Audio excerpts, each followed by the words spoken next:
Sometimes you gotta know when it's over. You know? They say nothing lasts forever, though.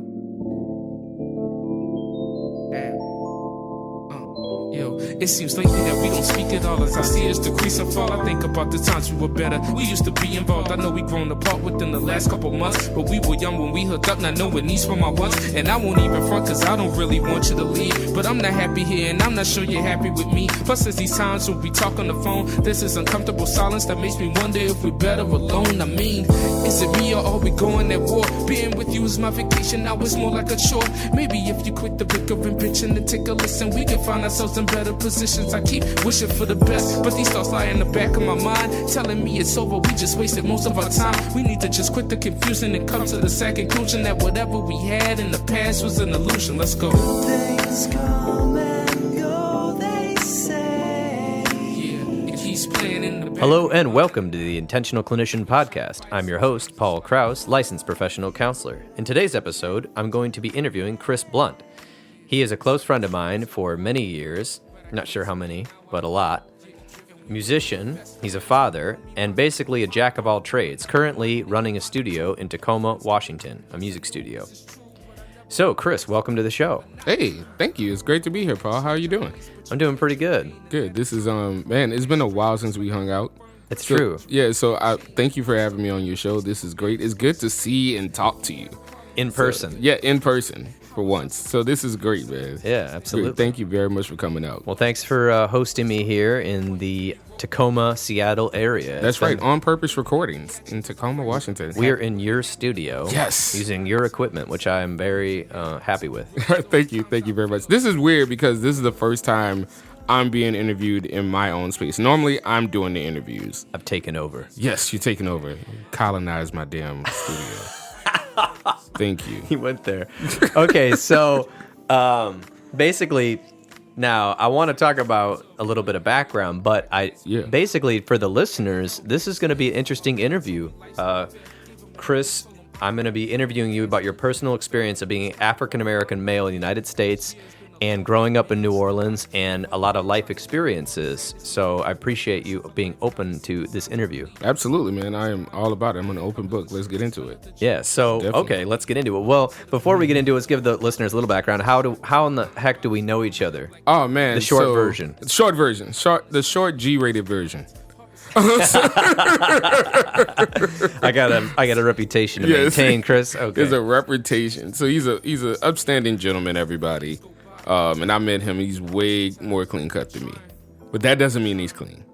So like I think that we actually met. We met through a mutual friend. I think it was a roommate of your friend. A roommate of a friend I was in a band with in Chicago. And we met. I want to say going into 2006. We went going into 2006. We met at a New Year's Eve party, and our common bond was Wu-Tang.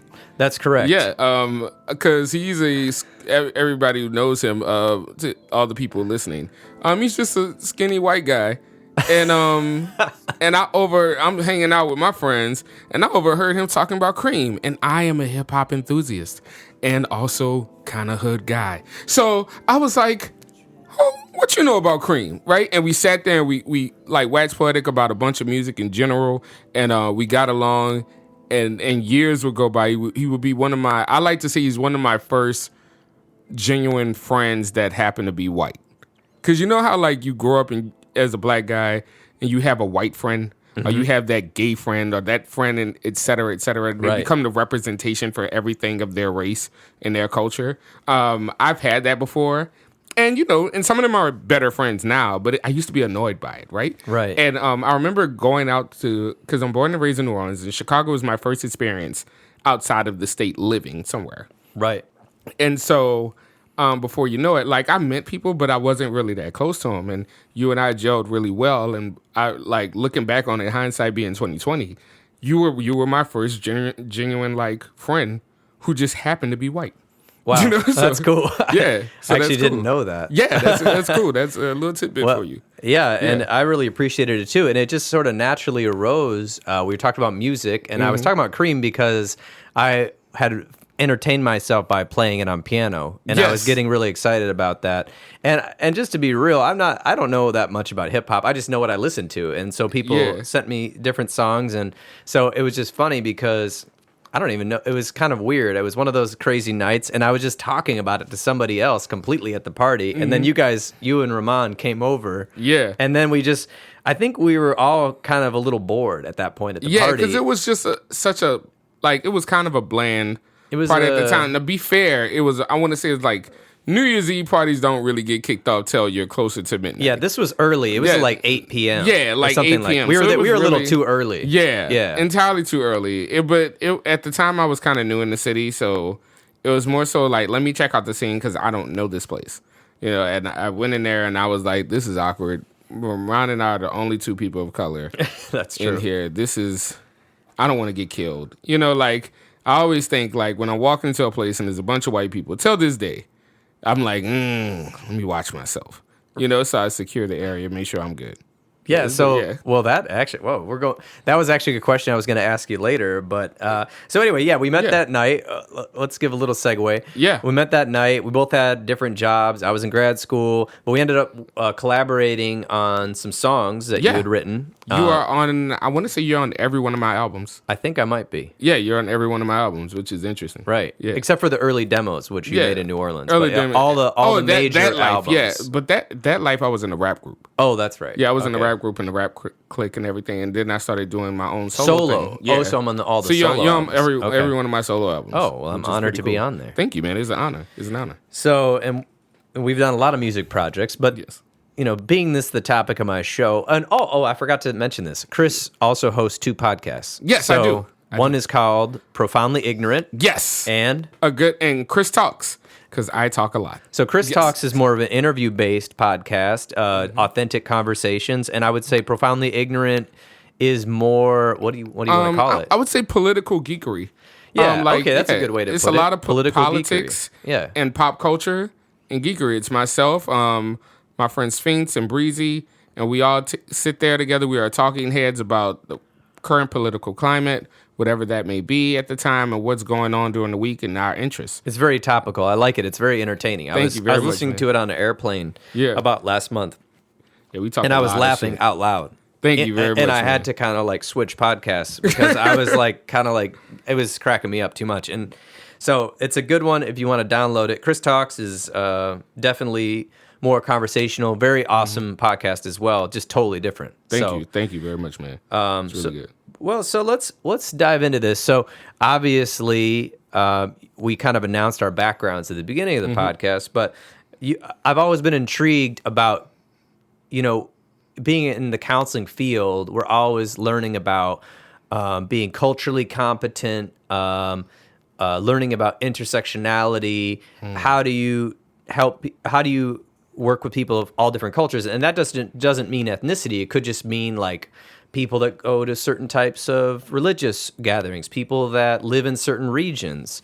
But it also, and I think there's a lot to be said for studying it in books, but I also find that the best way I learned was through exposure to different cultures and people that are different from me, which has always been something I've tried to expose myself to since I was younger.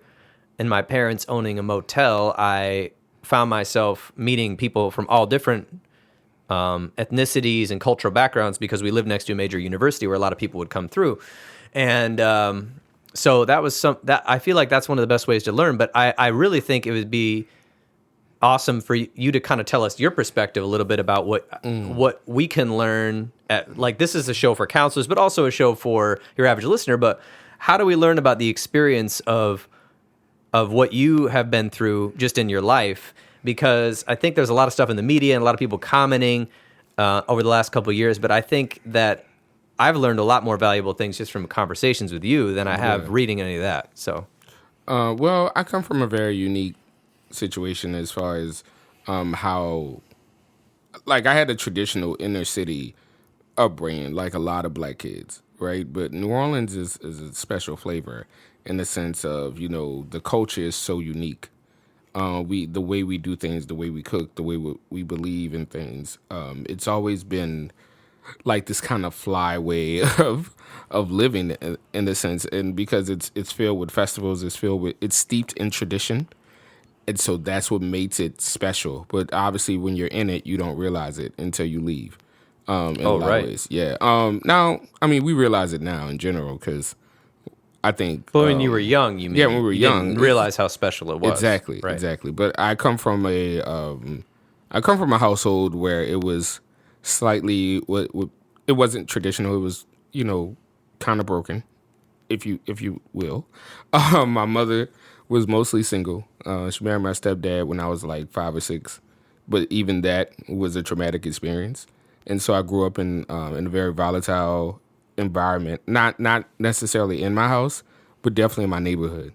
So they were like in all the 90s, it was a high murder rate, things like that. Crime was ridiculous. Police brutality and corruption were high, and we were aware of it as children because it was one of those things that trickled down.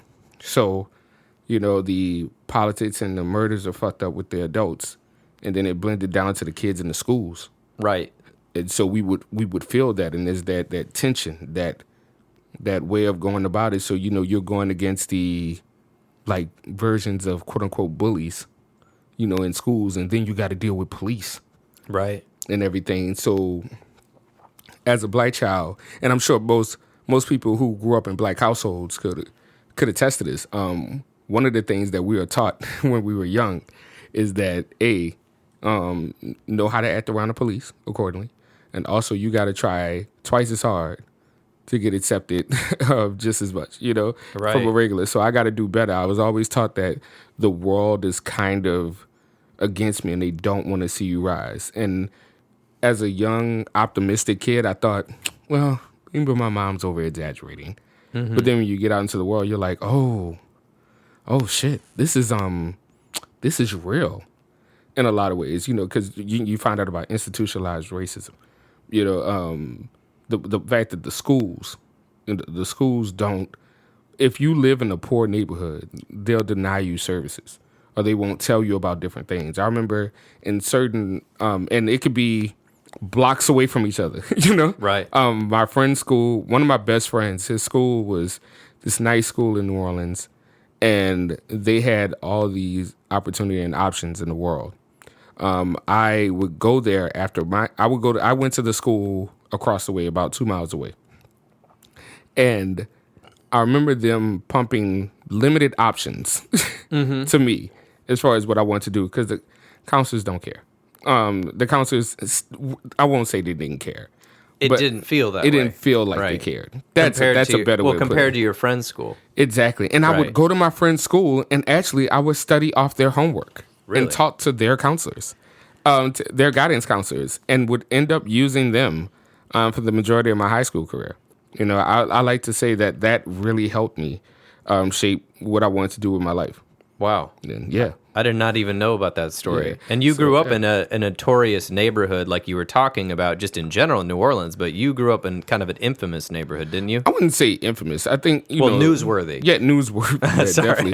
Newsworthy. I grew up in a newsworthy time. Right. I think all of New Orleans is so mixed and blended, so it can happen at any given point in any given area. So the great Soulja Slim once said in the interview, if you were doing dirt and you came out alive in New Orleans in the 90s, you a G. You know what I'm saying? Like, which pretty much is like, and granted, I wasn't doing dirt then, but that gives you a glimpse into the violence and the drama that was going on during that time. You were just exposed to it by living there. Absolutely. Right. You're exposed to a lot by living there, man. So it was definitely a lot, but it became so normalized to us. Seeing violence and seeing the loss of life, the tragic ends, things like that became normalized. And you don't realize how traumatizing things are till you're older, but we all adapt, we all adjust. And I think that one of the misconceptions that people get about quote unquote the hood or whatnot, they especially if they grew up out of it, not inside it, is that we're human, man. Like, we have the exact same emotions.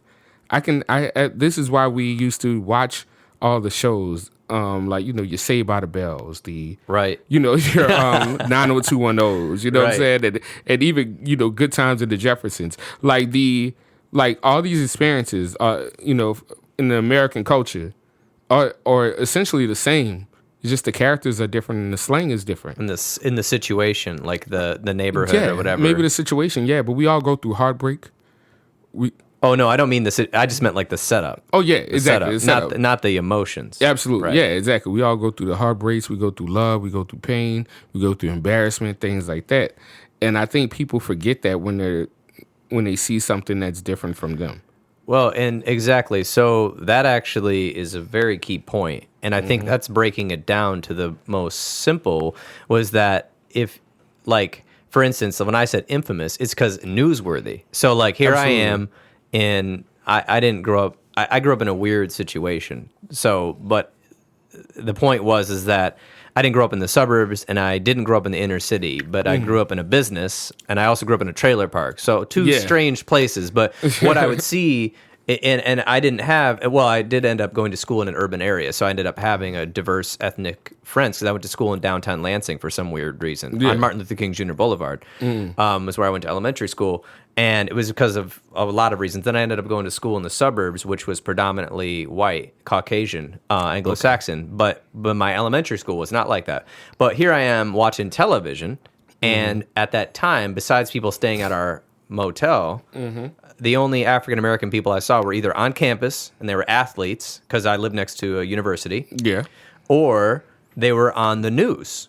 Yeah. So and like you know, the show Cops, and there was actually it was weird because the way, you know, the way the news covered these things, I think I can't say that the news was trying to be racist, but it was sort of a labeling of that neighborhood and a labeling of the ethnicity of African American people in a way, because that they would only show terrible things happening unless it was like an athlete or a famous person. It was always like, oh, something terrible happened in this part of this town, and blah blah blah.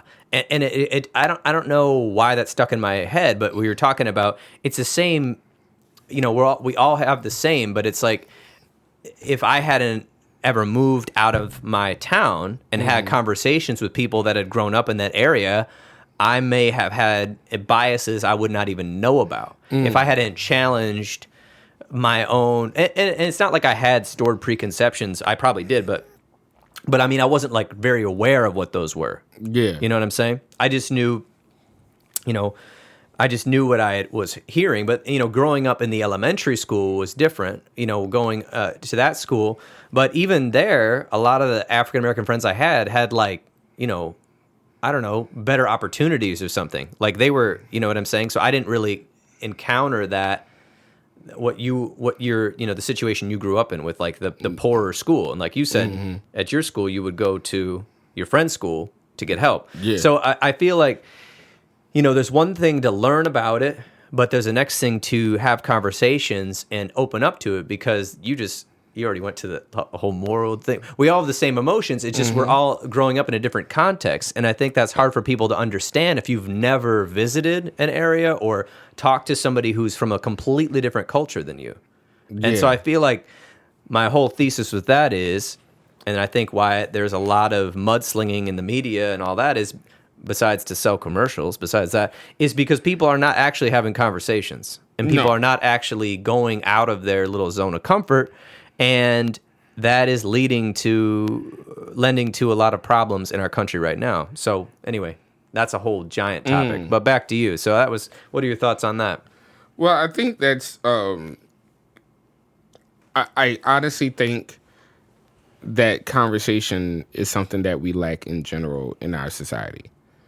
The opposite, for example, my daughter, she's 7 and highly emotional. Right? She and she gets pissed off for little things, and afterwards she doesn't want to talk, right? She doesn't want to talk, she just gets upset. And so one day I'm driving her to school after an upsetting morning because she's not a morning person. And one of the things that I explained to her, and I was like, hey, remember, the opposite of fear and anger is knowledge. I was like, so you would have to tell me what's going on with you, whether it's my fault or not, so we can have an understanding, so we can move forward. And that'll solve the pain. That'll solve that. Right? So I think we look at the other, and it's quick to and we're easy to villainize. Because we're sold something online. We're sold something through the media and all these preconceived notions, right? So I know that from our end, I grew up around mostly black people. Right. And the media or the preconceived notion, right, is American slavery. So you have white people right, are the enemy. Not only that, add in that I'm in the South, I'm in the Bible Belt. So you get a lot of people who come around and they're like, you don't belong here. They justify slavery. They justify the lack of civil rights to get to degrade you and to make you less than human. So I grew up with that in mind. Like the history of that, or actually that happening also? The history of mine, and actually it is happening. Well, yeah, I know that, but yeah. I mean, I wanted you to get into that. Oh, so absolutely. The history's there, but New Orleans and Baton Rouge are kind of like little enclaves, I suppose. And but Ramon told me he drove outside New Orleans and was feeling like... Oh, it's definitely more rural, hick, right. But just a little bit more outwardly racist. Well, he felt nervous because there was Confederate flags everywhere. Absolutely. Right. Just like an hour outside. Anyway, but right outside. So tell me more about like you felt like there you are growing up around mostly black people. Then what? Yeah. So like, what is this doing to your mentality? And my only interactions with white people were when we would drive around to like different suburbs, and we would see people looking at us in fear, clutching their purses, or protesting that we shouldn't be around there. Because remember, I grew up in the era of David Duke. So David Duke was a senator in Louisiana. He was a senator? Yeah, he was a senator in Louisiana. And he was also... head of the Klan, head of the Ku Klux Klan. Ah, yes. Or ex-head of the Ku Klux Klan, as they say, right? Right. So he was a part of that white power movement.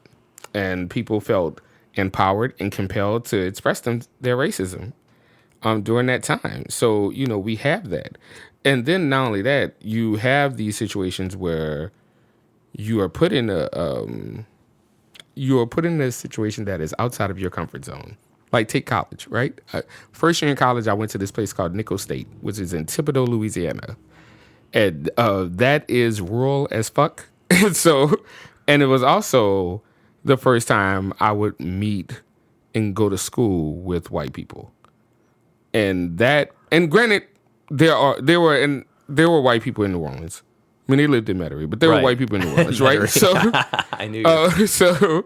But this was my first time really being upfront because you lived on campus, right? And it was such an eye-opening experience because on one hand you have the super racist people who never went to school with a black person before in their lives, and they're scared out their wits, right? Because they're thinking you're going to do every negative thing that they've seen on TV or whatever their parents told them, absolutely, or whatever their parents told them. On the other hand, you have a lot of curious kids who are like, wonder what that is like, And so it's interesting because I was one of the curious kids as well. And I remember met some guys, they were like in a dorm, the dorm next to me, right? And we were on the same, we had a lot of the same classes, right?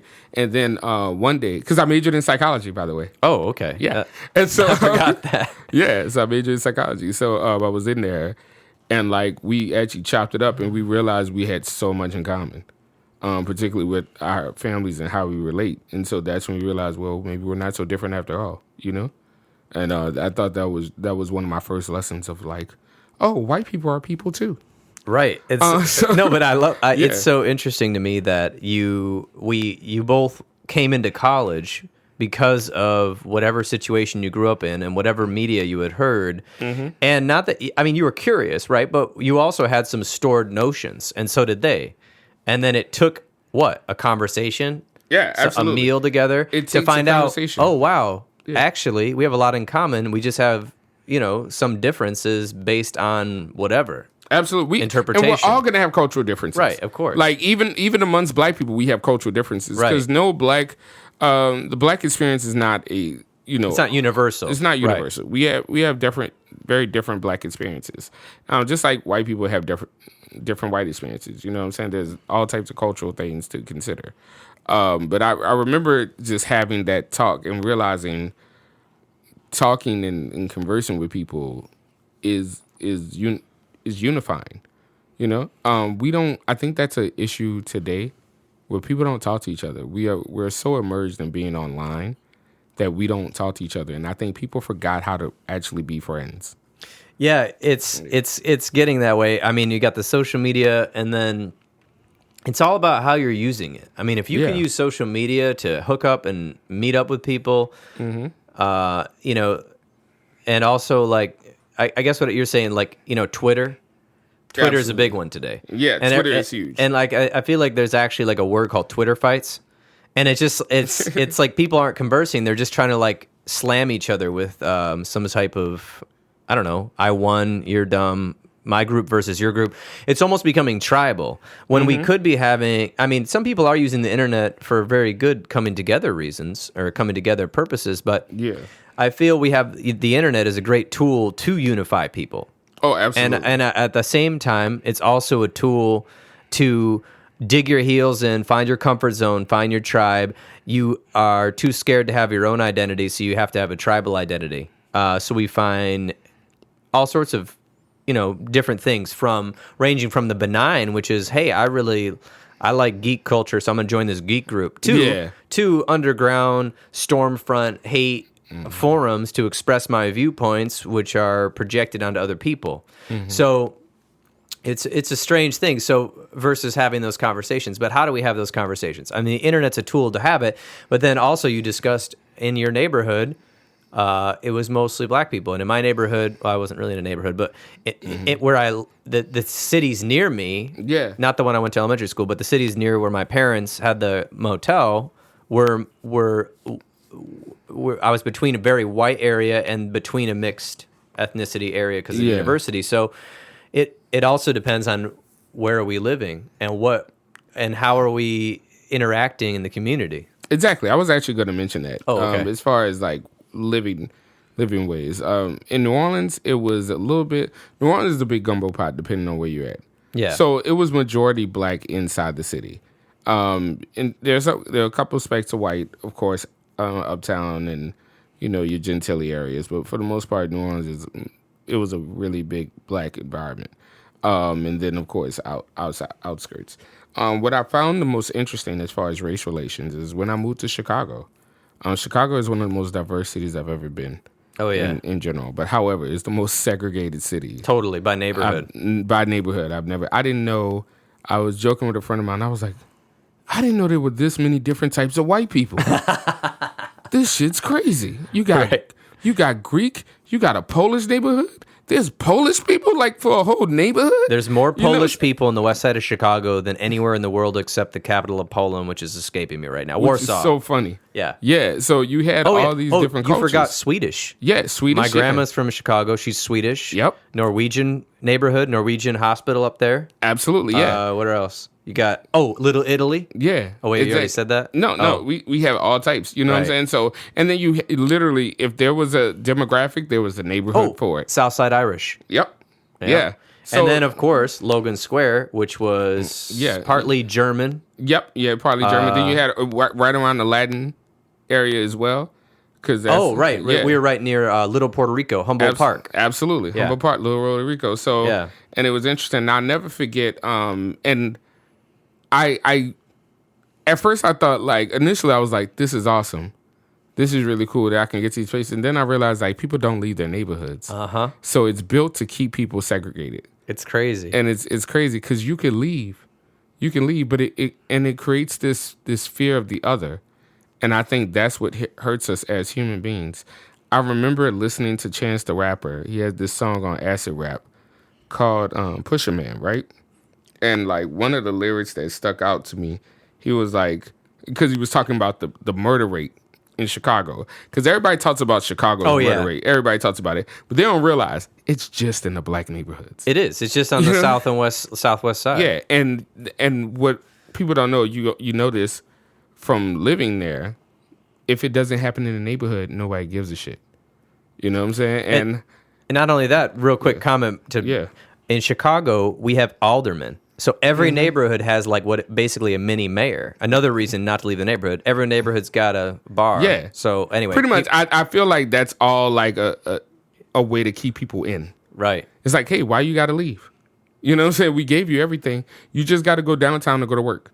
And that's it. Well, that's the other thing. We only interact on the train. Yep. Only interact on the train. And out of fear.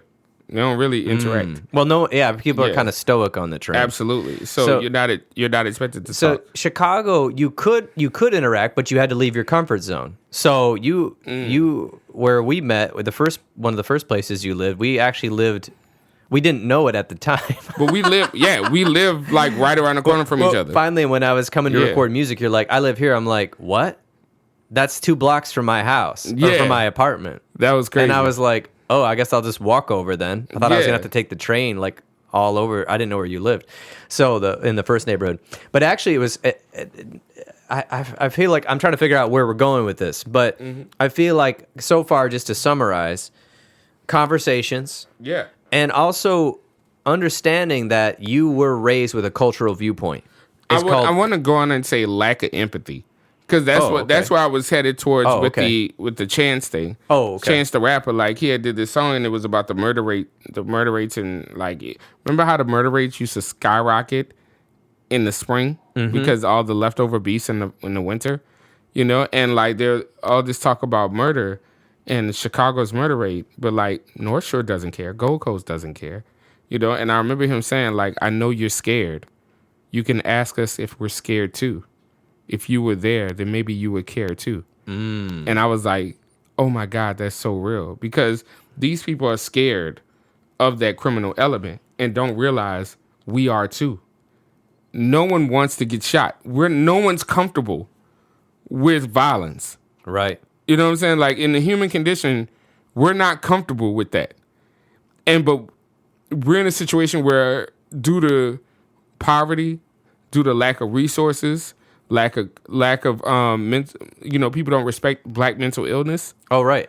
Yeah. So we have all that, and we're just living in this area where we're forced to deal with it. Food deserts. And we are left to we are paranoid. I told you, I remember, I think our whole race has PTSD. I remember that. And this is before Trayvon. Right. This is before, you told me this before any of the Black Lives Matter stuff happened. Before any, I mean, not that this stuff wasn't happening, but I think what happened with the Trayvon and... it became popping to kill Black people. Well, it also became televised. Absolutely. And it was finally Eric Gardner. And but we were talking about this... I don't know how many years before that. You said that to me way before that, yeah. 7 or 8 years before this whole thing came up. Absolutely. And so that was kind of opening my eyes, because I had not experienced, what you had experienced and what you had grown up with. And like why you when you said I'm paranoid, tell me more about that, because that's actually true. I mean, not in a bad way, but like No, actually in a bad way. Well, I mean, in a bad way too. I would say that. Right, like it's one of those things. I remember when almost every I can't speak for everybody. I know that a lot of Black males have an experience, a negative experience with the police. And I remember when I was young, I was about 23 years old. I was walking down the street, and the police stopped me, and he was like, "Hey, what are you doing outside?" And me, being a young asshole, was like, "Hey, I'm being 23," and kept walking. And he was like, "Yo, stop." And I, of course I stopped, right? And he was like, "There was a murder down the street." And I went, "I'm sorry to hear about that. That sounds terrible. As you can see, I'm just going to the store, man. I'm not trying to that's when I get humble. I'm like, yo, man, I ain't got no issue, because I see the look on his face, right? And so then, I had a knife in my back pocket. Not like a pocket knife per se, but more so like a knife, because I was cooking beforehand and just threw it in my pocket, because I was just going to the store to get some seasoning real quick, right? And I was like, yo, just to let you know, I have a knife in my pocket. I had both my hands up, Just to let you know, I have a knife in my pocket. And he was like, he's got a knife. And then he just hit me. And like, he hit me on the head. And I fell. And I didn't get scared. Because first of all, I didn't know what was going on. I was like, this is crazy. And the only thing that kind of that caused me to panic a little bit was my friend who I was walking with. He and thank goodness to this day he walked with me. Because like he had this look of panic and fear in his face. It's like tears started welling up in his eyes, and dudes don't cry that much. What I'm saying? We're told not to cry. Yeah, right. when we see like a black dude kind of like tearing up, I was like, oh shit, this is bad. Right. and like next thing you know, 2 more police cars came through, and like he hit me again. I didn't say anything. Like this is me complying. This is the training like you had been taught. Don't do anything. This is me complying. Right. And I was like, but I also asked him, why are you hitting me? I'm not doing anything. And like he was just angry. And then he just hit, and like right before he hit me with the door of the car. Because he was like, as he threw me in the car, he hit me with the door of the car first. And then like he put in, I ended up spending the night in jail. And my friends bailed me out. But that was an I am me, in other words, which means and I am a black geek. I'm a guy who doesn't do shit. You know what I'm saying? Right. So like I was literally walking to the store, and that corner store run turned into an overnight jail stay. You know what I'm saying? So like, and then you fast forward years later, you have you have a Trayvon, you have a Michael Brown, you have a Philando Castile and everything. And I guarantee you they would have tried to villainize me just like they villainized them. Mm-hmm. Mm-hmm. And it's that type of PTSD, right? Because and the thing is, what we're told is that police do that shit and nothing happens. Like no consequences. Like, but we can look at the articles. I mean, absolutely. all the findings. Look at the data, usually man. It's encouraged. Right. It's encouraged. So when you have situations like that, and then you fast forward to the years of the days of the online videos, right? Mm-hmm. I tried to explain this to white people out here because at first they didn't get it. Out in Seattle here. Yeah, out in Seattle here. And I was like, and I had to explain to a lady, and this is a terrible way, but I had to let her know. I was like, hey, imagine if there's a rapist, and you see this rapist, and like he rapes people with blonde hair, like you have blonde hair, right? And I was like, so you literally see this rapist rape somebody with blonde hair, and the police catch him, but then they release him and give him 2 weeks vacation. You know what I'm saying? Oh my God. You would feel a little hesitant to walk outside that next day, because you have to watch the rape online. Then you have to know that rapist got away and inspired other rapists to rape people because hey, it's a free for all. You're not going to get in trouble. So the metaphor being that the police were replace rape with murder, right? You know what I'm saying? Right. The police were not being held accountable for murdering or misarresting or beating people that were innocent. Exactly. And by the rulings, it sets an example, it sets a precedent that this thing could be done and you could be fine. That's why you started seeing more publicized murders, because they were getting away with it. Who gonna check them? And so because of the era of the cell phone camera and the videos, this is why this all came. This has been happening for way longer. Years, man, years. So it's like, I can't remember. Yeah, I mean, we talked about that a long time ago. So actually, I feel like, and so, oh yeah, Rodney King. I mean, that's going way back, 92. But also, just curious, the next day when you got out of jail, what did they charge you with? Possession of an illegal weapon. Really? Mm-hmm. A kitchen knife. Yeah. So what did you... I'm just sort of curious about the end of the story. Like, what did you do? Like, did you have to go to court? Or like... I went to court and they realized it was bogus. And they just threw it out. So you don't... Okay. Yeah, so I mean, that is just like, usually outside the realm of my experience. And I guess I didn't realize, I learned about, like, Anglo-Saxons being the predominant culture and all that later on when I was in graduate school, like as a concept. Because I used to joke to people all the time when I was in college, because I kind of look like a chameleon. I don't know if you knew that, but like I have a reputation for being a chameleon. Like I can look differently and I can blend into situations very easily. Yeah. And I've always been that way. But also part of it's being an Anglo-Saxon and being kind of, you know, very mixed. I have very mixed European heritage, but like I used to joke in college. Like I used to be like it was a joke to be like, oh, I walked into that party, nobody said anything. They just thought I fit in. And I walked into this part, and I remember joking that I walked into like some golf event or something, and like nobody questioned me. It was me and my friend. We walked in and we just like had some drinks and left, and like no one questioned us, and we were not a member of the golf club, and we weren't supposed to be there. Being white is awesome.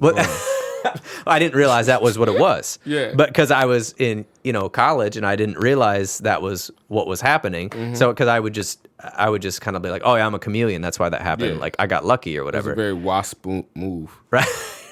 Right. So then later on, learning that it was versus, and then I remember talking to you. I was like, well, if you had walked into that golf club, I think that you might have been questioned. Oh, I don't doubt that at all, sir. I think I would be arrested. Right. So that's most likely what that would be. With that, like I said, it creates a level of paranoia. That's where I was going. Because I was saying it was healthy paranoia because the fact that you have to protect yourself. But then I'm thinking, well, actually, that's not healthy. You shouldn't have to protect yourself because this is the whole point, which is that it's only healthy because you're adapting to a sick system. Exactly. Have you ever lived in fear? Have you ever lived in fear? Very briefly. Yeah, that is literally every day for a lot of black people. Well, and you used to make the joke when I would visit. You'd be like, Paul's driving. Oh, yeah. Paul, you're driving. Because absolutely. A car full of... You're driving this weekend, by the way. Right. Right, because if they spot me in the driver's seat, they're less likely to pull us over. Absolutely. And I thought you were... I knew you were serious at that point, but like years ago, I thought it was a joke. Yeah. And they were like, no, we all want you to drive. We all want you to drive. And I was like, okay. Way less threatening. Right. Way less threatening situation.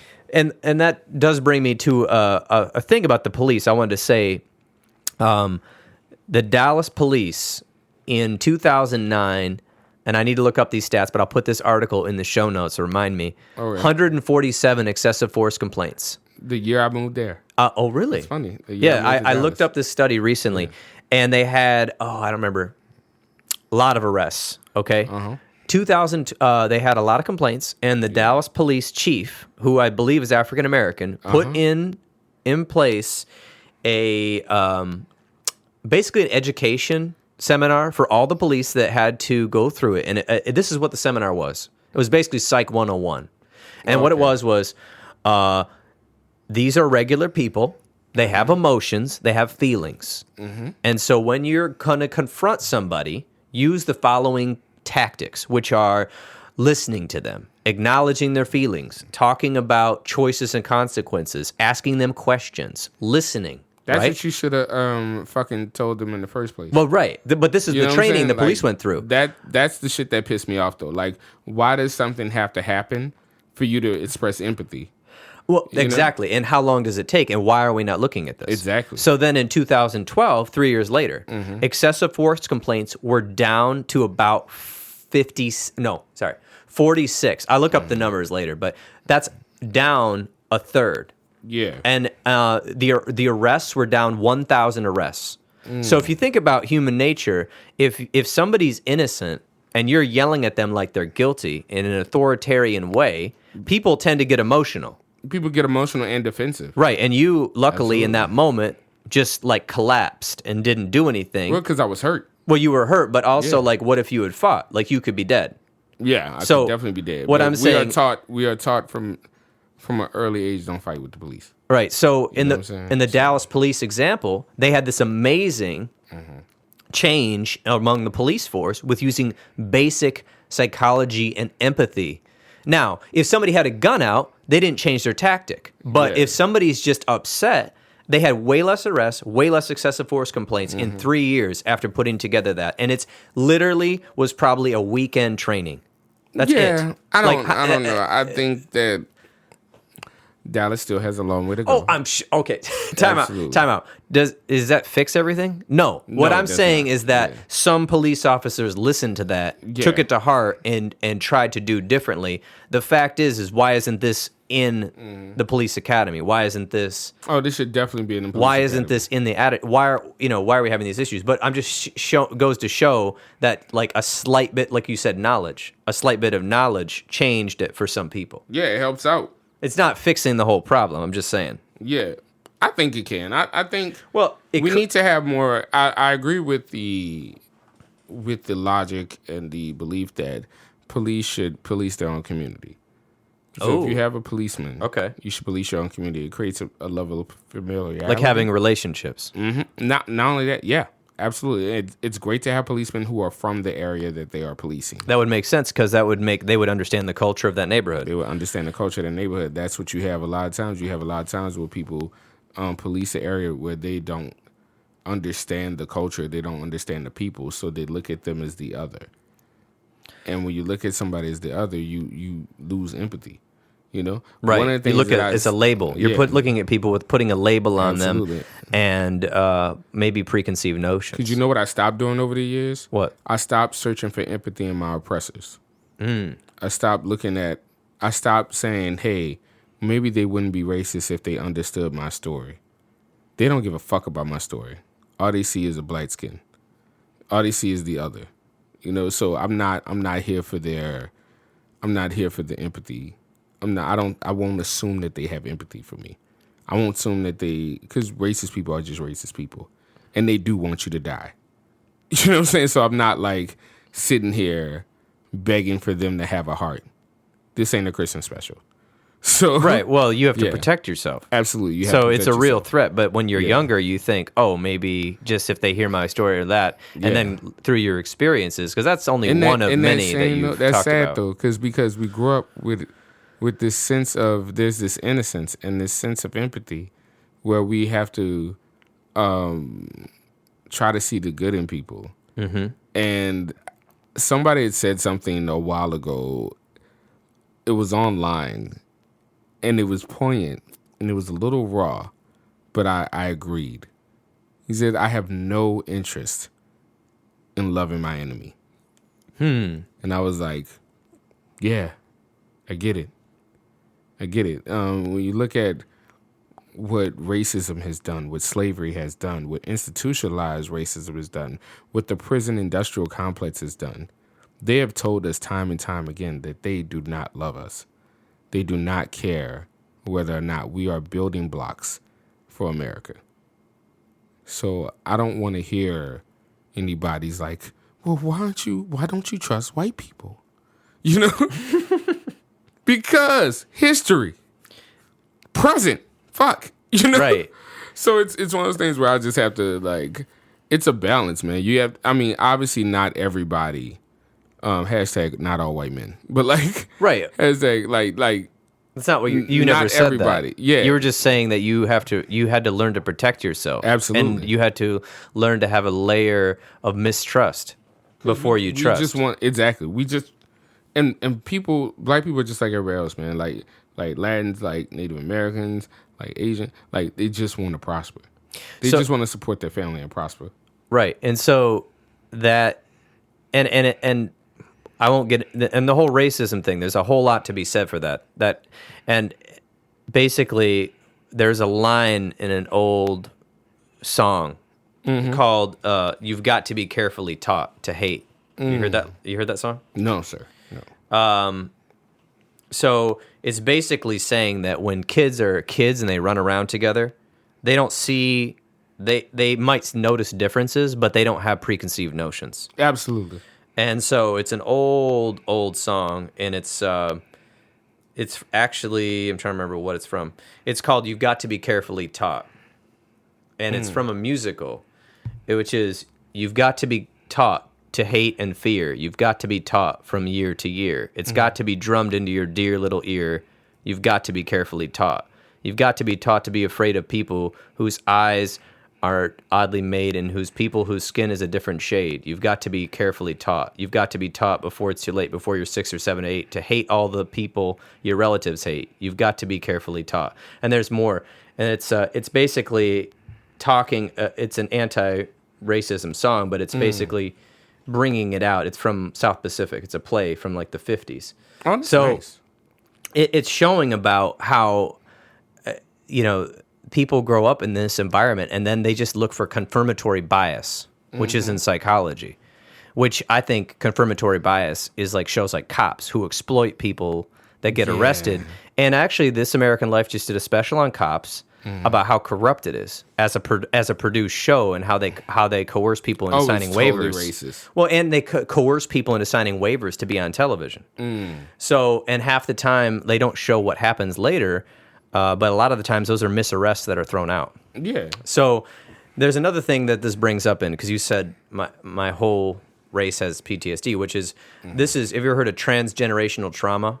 Absolutely. Is a trauma that's transferred from the first generation of trauma survivors to the second and further generations of offspring of the survivors via complex post-traumatic stress disorder mechanisms. Totally believe and that. They first kind of observed this, and clinicians observed this in the 60s, when a large number of children of the Holocaust survivors were seeking treatment in Canada, in clinics in Canada.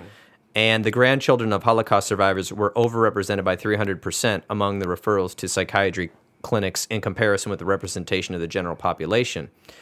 So again, here, symptoms of transgenerational trauma in recent years have been identified among Black Americans in relation to the effects of slavery and racial discrimination. This passing of trauma can be rooted from the family unit itself or found in society via current discrimination and oppression.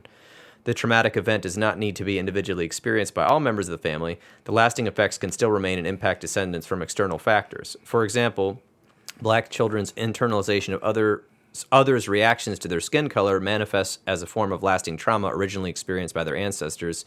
This reaction to Black skin stems from similar attitudes that led to the traumatizing conditions and enslavement of slaves. Black children and youth are more susceptible to racial trauma because they have not yet acquired the knowledge to have the full understanding of racism and its effects, because they're kids. Yeah. However, these traumatizing behaviors experienced at a young age are a reflection of a child's parenting. A white child may learn racist behaviors from their environment, but on the same token, a Black child can learn to assert their Blackness and how to respond to racist remarks and actions from their parents. It just depends on who your parents are. Traces of trauma have an impact on Black and other minority children's success in educational contexts, etc. There's whole articles on this. There's whole books on this. Yeah. So what are your thoughts on that? I truly believe that. I think that pain transfers. Yeah. Pain travels. The pain that you inflict on others. Remember, these were people who were traumatized. They were brutally beaten, tortured. They were separated from family. These are people who went through some of the worst, long-lasting torture of any human being in the history of the world. And we're not talking like years and years ago. This was not too long ago. No, this is not too long ago. My mother is in her mid-60s, and she integrated her high school. You know what I'm saying? So, like, wow. When you think about that, that is not long ago. So, just for people who don't know, what does that mean? She integrated her high school. She was one of the first Black people in our high school to integrate into a mixed ethnicity community. Absolutely, it was the first time Black and white people were together in one high school in that city. Your mother, my mother. Wow, that is not a long time ago. It was not a long time ago. So I know she looks young because she's Black, but it's not a long time ago. So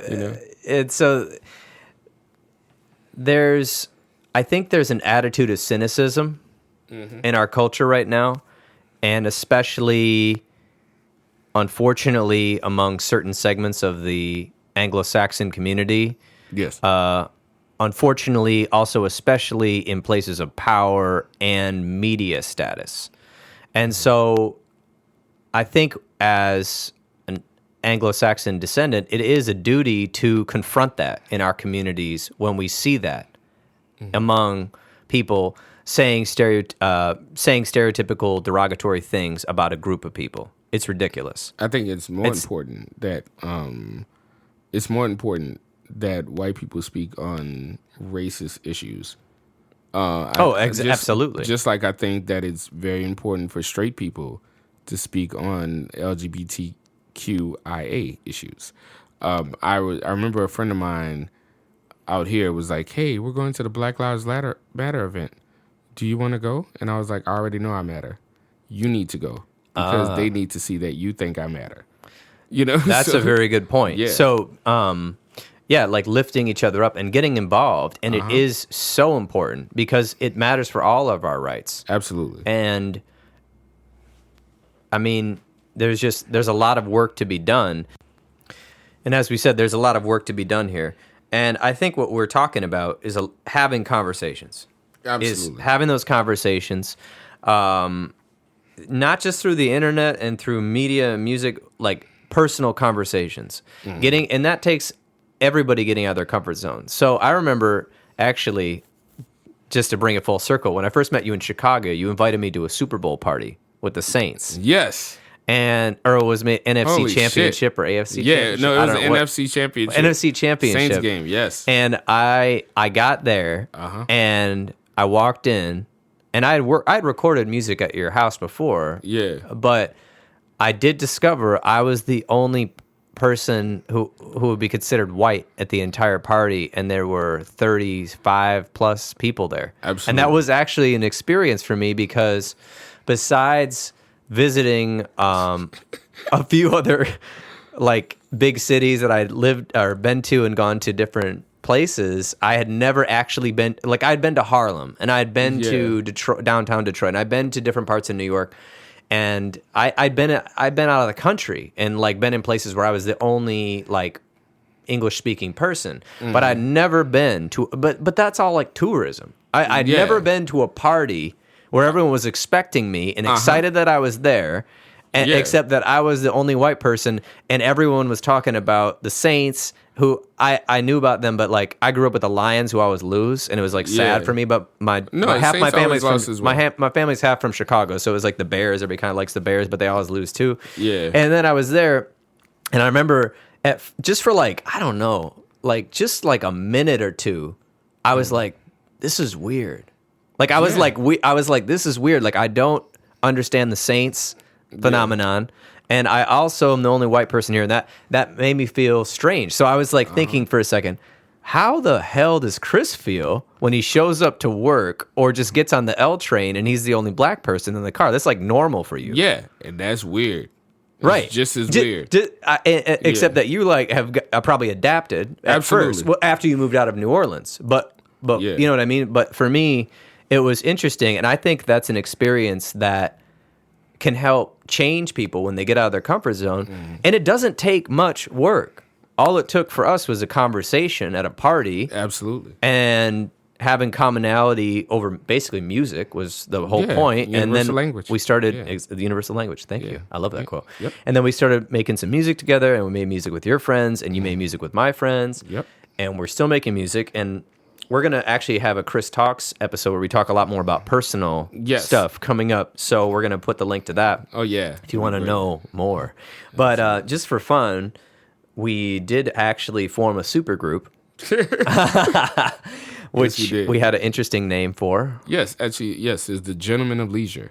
We're the Gentlemen of Leisure Collective. And I remember when you named it, it was a joke because all of us worked all the time. And we had to bust our ass because nobody in the group got handed a silver spoon. We're all from either really poor or lower middle class families. That is correct. And so we thought it was funny because we never had any leisure time except when we were like maybe little kids. And the part that I did tell Paul was that Gentlemen of Leisure is also a euphemism for pimps. I did find that out later. And, and so that was interesting to tell my mom and dad about that. No, that's awesome. That is awesome. Yeah, so that album is out, the first album we recorded. Yeah. And now you can find it on, where can you find it? SoundCloud? SoundCloud, Spotify. Yes, sir. It's called The Great and Powerful. Great and Powerful. And it's actually got a ton of different musicians on it that are all friends of ours. And it was a lot of fun. We've been working on that. And Chris and I are both working on music projects and podcasts, which you can see and if you want to look us up. But basically, I appreciate this conversation. And I mean, let's just put it this way. I mean, this is just like, what is this? Just a small step to discuss this. And the more discussions we have, I don't know, the more awareness we create, the more knowledge You're better at summarizing things. Oh yeah, I think that in general, the more conversations, knowledge is the cure. You know what I'm saying? By learning about different experiences, we find the common ground, I think. So that's what's going to help society in the future. Talk to people. Get out your comfort zone. Talk to people. Erase the fear. Replace that fear with faith in yourself. A lot of times you put out the same energy that you get. You know, so remember to approach things from a positive aspect, and you'll get some positive vibes. Yeah, that's how I look at it. Yeah, absolutely. So thank you, Chris, for letting me use your studio and interview you. Oh, no problem, man. Thank you for doing this, man. This has been great. I'm happy to be a part of your show. Like I said, we've always had plenty of conversations like this, and it's just good to have this right now in front of the world, sober. So that's pretty cool. Yeah, this is a conversation that's not on the phone. Yeah, totally sober. Totally sober. It's not over drinks and be like, you know what I fucking hate? Racists. Yeah. Thanks, Paul. Me too. Yeah. But we've had. I mean, this is a very mild version, but I'm glad we got to put this out here. Me too, man. And all right, I guess we're gonna go play some music now. All right. Thank you very much. Absolutely, man. Let's get to it. All right. Peace.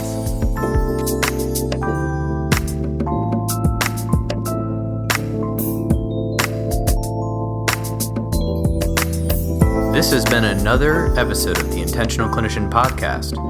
I really enjoyed my conversation with Chris. I find him to be one of the most honest people I've ever met. And not only is he honest, but he will tell you pretty much anything he thinks about anything, whether it's going on right now or it's something that he's read about or heard about. And I think that's really refreshing because we became friends over conversations. And we came from quite different cultural and environmental areas. So if we can become friends, and real friends, genuine friends, where you share your inner feelings and highs and lows and, you know, even get in arguments and all things like that, I think that most people could, but there's a lot of inner work to do sometimes that keeps us from having certain friends or getting in certain situations, and especially breaking out of our comfort zone. I know that it was challenging for me at first to break out of my comfort zone in my life, but when I did, there's so many rewards that have come from it, and it's not a one-time thing. I think you have to continually break out of your comfort zone. So I just wanted to thank Chris for his fantastic commentary, his honest answers to my questions, and his challenging of me over the years, not only as a friend, but just as somebody who's really conscious about what's happening in the world and wants to help others. Also, Chris makes some pretty good music, so you can check out some of the links in the show notes to Chris Blount and Gentleman of Leisure. He's very talented and quite a wordsmith.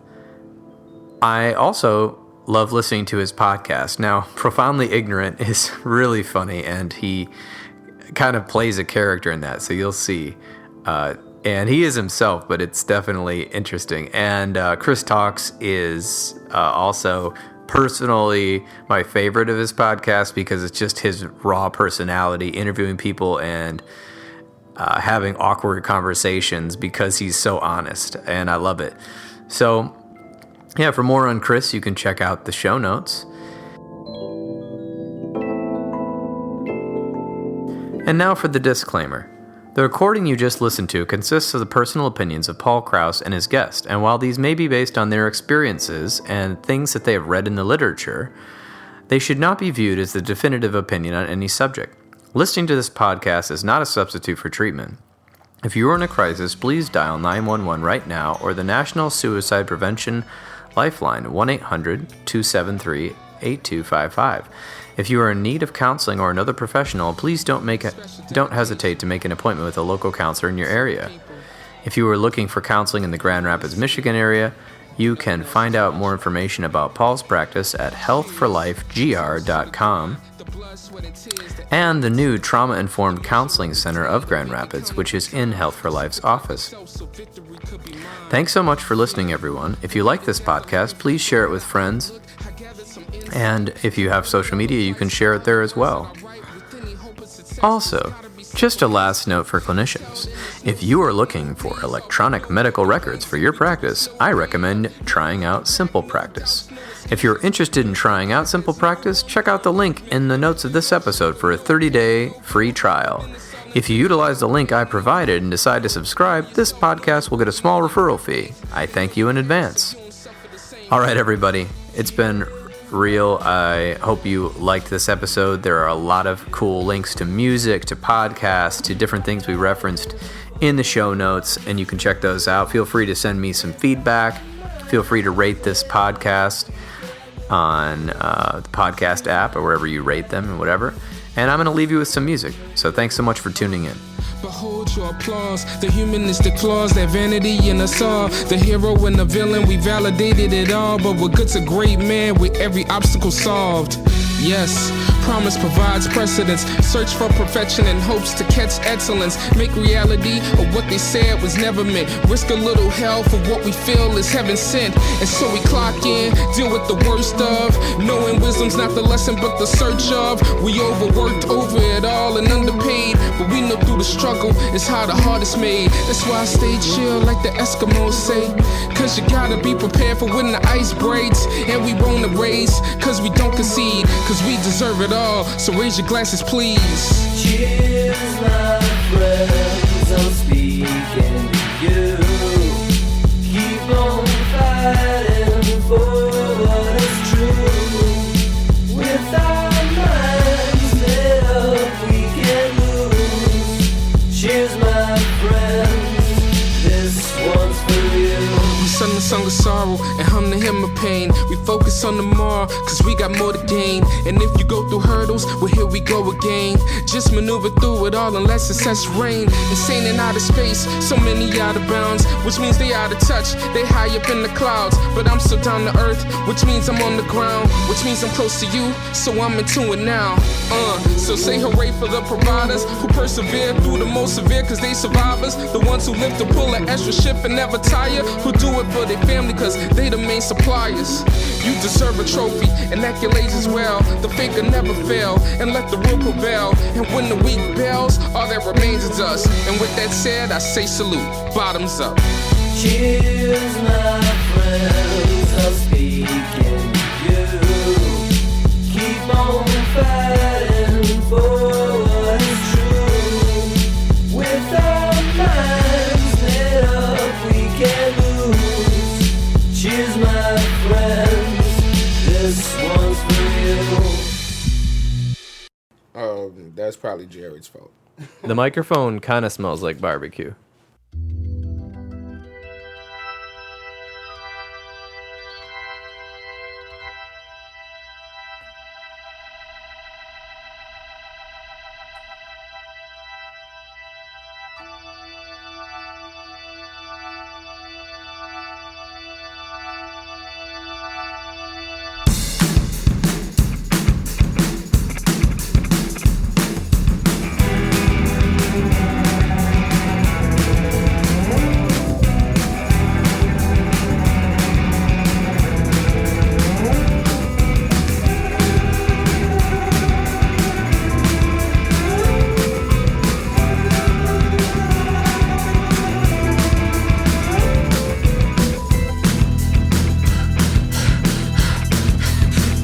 There's nobody left for miles, and the streets are running bloody red. But all that remains were the pulse, because everybody else is dead. Something went wrong, because the dead won't stay that way. They run and they bite, and if they catch you, you ain't getting the grave.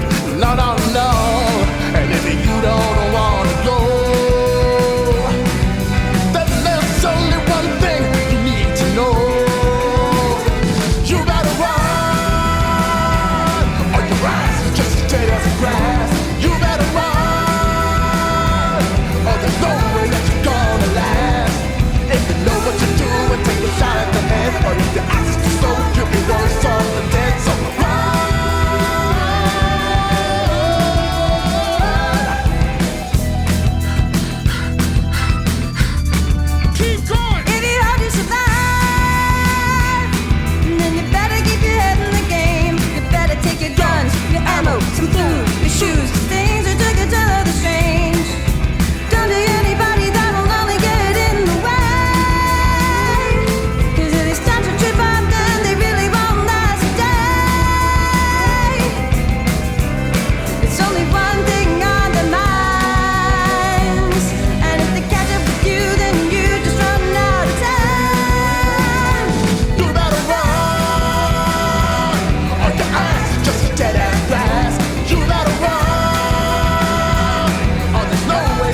George Romero and Robert Kirkman. Apocalypse emerging, these bodies through crypts and hearses. It's scientific burdens and monsters have come to surface. If you ain't got a weapon on your person, you better run. A state of panic, panoramic, streets of damage due to lack of understanding, make it difficult to manage. Disgusted because the streets are flooded. There's blood on the canvas, you a victim. If they ever catch you stranded, trust me, you better run. Now are you in or are you praying? I ask the motto. Teaming up with your rivals, all for the sake of survival. It's a fight to the death, and the death to fight for the title of the last of the earth. And all that I know is that you better run. The stricken numbers with terrifying abundance make you wonder if your will to live is deeper than our hunger. We'll rip through your flesh and brain before you ever take us under. You don't want it. If you see us, then we coming, and you better run. And if you don't wanna be that fool, get yourself together, cause there's only one thing you can do. You better run, and your ass is just as dead as grass. You better run, or there's no way that you're gonna last. You know what you do and take a shot at the head, and if your ass is slow, you'll be worse off than dead. So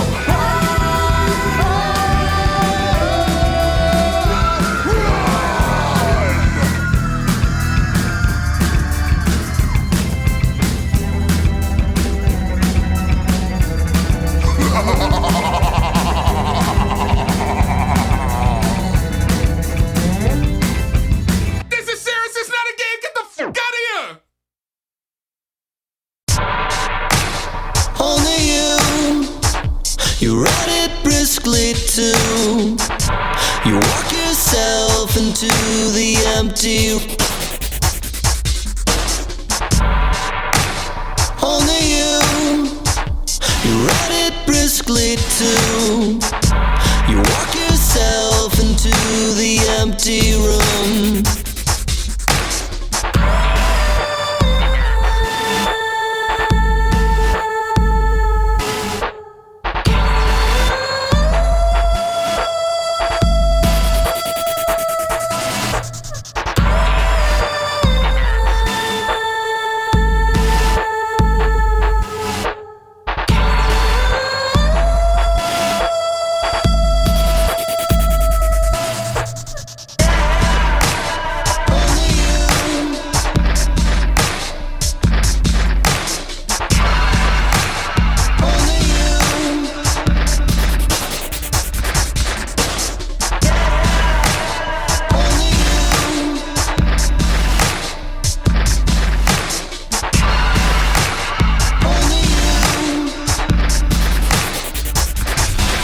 My name is Chris Blount, and God love me, so y'all can't tell me shit.